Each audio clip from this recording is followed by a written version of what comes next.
Ruben, I think there's a general thought out there that because Tom Herman used to coach here and Houston had pretty good success on offense, that bodes well for you guys.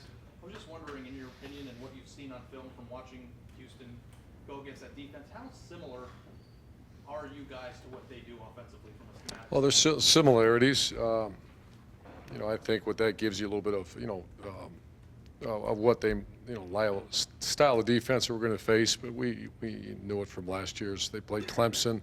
We're very similar to Clemson as well. The thing that just proves is how hard it is to run the ball against them. Houston didn't run the ball very good. They had some great back shoulder throws and some great throws and big plays when they needed it. And but that does help you when you see a little bit of similar offenses, just how they're going to line up. And just changing gears, you said on Monday that Dante Booker is probable. I'm assuming that's still the case. What does he bring to your defense if he's able to play that you might not have had? Yeah, I'd say he's more questionable now. He didn't do much today. We'll find out more tomorrow. But Jerome Baker actually played pretty good in there last week. And what does Dante give us? Just a really good player when he's healthy. Front row left, Mitch. Assuming you've seen more tape on Baker Mayfield, can you talk about what he brings, what concerns you about him? Yeah, I watched it last night and today, and just very strong, athletic. They're all fast-paced. The ball's out fast. They give him a lot of responsibility, like we do JT, as far as on run plays, throwing screens, and the tempo. And he obviously he knows that offense. You can tell very well. And but the biggest thing is he's a creator of plays. He not just makes the plays when they're there, but he had a couple, just outstanding plays where nothing's there, and hard to bring him down. Front row left, Bill. Ruben, you've talked in the past about the things you look for in a quarterback, and one of those is extend the play. I'm wondering, if you put parameters on that? Are you okay if a guy, kind of the way Baker Mayfield plays position, is willing to run around backwards to keep a play alive? I think a player, I've had guys like that. I think Braxton was kind of like that, and this guy JT is similar to that. Shoot, Cardell, yeah, I think there's got to be somewhat parameters and understand the game, what situation you're in. But one thing you don't do is tell great players not to play. And obviously JT, there's parameters of what we expect out of you, but go play the game. Front row right, Austin. Urban, you mentioned JT and his ability to audible for you so far this season. I assume that's all done verbally. Is that compromised on the road at all? Yeah, it's all. When you see all the hand signals, that's what's going to be going on. Okay. The challenge then, going on the road, I mean, can you lose something in communication, even if you have to take something out to put the hand signals in, if that makes sense? How much more difficult is it to do it on the road? In the old days, before everything's hand signals, it was much more difficult. I think it's. I'm not saying it's not difficult, but it's not as. I mean, everything's all our signals from the sideline are hand signals, and when JT he's not telling the wideouts even at home what to do. Now he'll tell the line, but you're right there, and you can control that. Front row, Ken.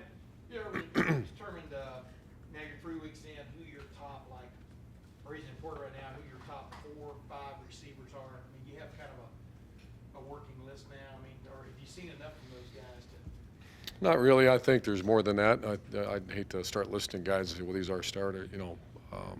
I mean, Terry played good yet last week. Paris Campbell, who's only had 1 catch, but he's one of our top 3 or 4 guys. Curtis Samuel, Dontre Wilson.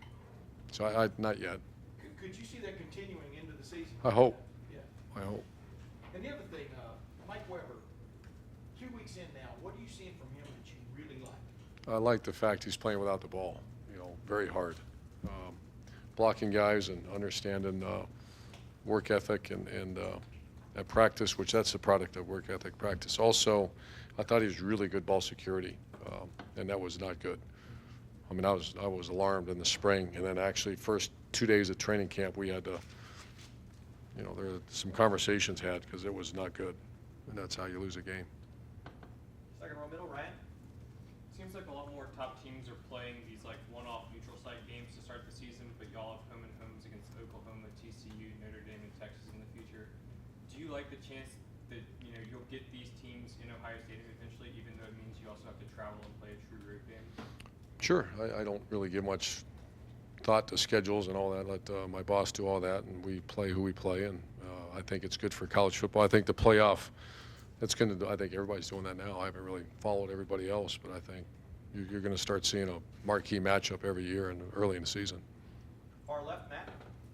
You mentioned yesterday at the teleconference your admiration for Bob Stoops. Just what jumps out about him, though? I mean, you've gone against him once in that title game, but as a football coach, he's been there 18 years and had success. What, I don't know, is characteristic about his team? What do you like about him? I like him because he's from Ohio.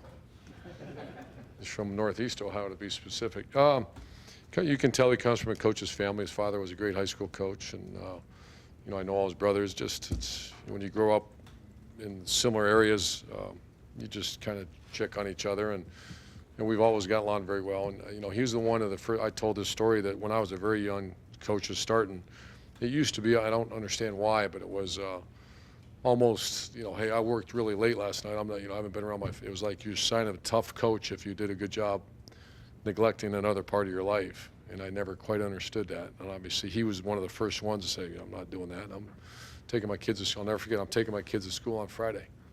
I thought, wow, that's a good idea. So he was one of the first ones to do that. I think really one of the first ones that I can remember, and that was a long time ago. Second row left, Lori. Coach, you obviously spent an hour with a reporter recently talking about, some of the ground had been covered before, but pretty open about your health again. What did you want to get out of that? Have you heard from anyone since then? Yeah, I usually don't do interviews. You guys know that. I just, especially coming up towards the season, and a guy grabbed me at the Big Ten, the guy who wrote it, and I'm walking through a hallway, and he says, hey, Coach, I got to talk to you for a second. And usually try to keep moving fast. Jerry didn't do his job of keeping guys away from me. And he said, I said, looked at him, I said, what can I do for you? And he said, I think we can help some people. And I said, talk to me. And he started talking to me, and I thought, you know, that's very admirable. We're all servants, so that's why we did it. Have you shared any of that with your players? Because I imagine it's hard to be vulnerable and an authority figure at the same time, even though it could benefit your players. Sure I have. And as a team, and certainly one-on-one now, there's that, I think the title was Lone Wolf. There's a bunch of people going through a lot of stuff, a lot of things in their mind and a lot of things on their heart. So, oh yeah, many times. And final questions, front row right here. Bill. You're now most of the way through the practice this week. How ready do you feel that you guys are?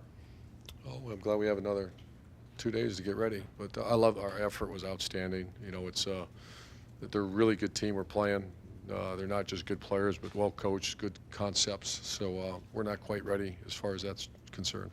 And other than just winning or losing, what do you expect this game to reveal about your team? Toughness and where we're at. I mean, this is going to be one of those prize fights that it's going to be a tough one. Great. Coach, Thanks, thank you guys. very much.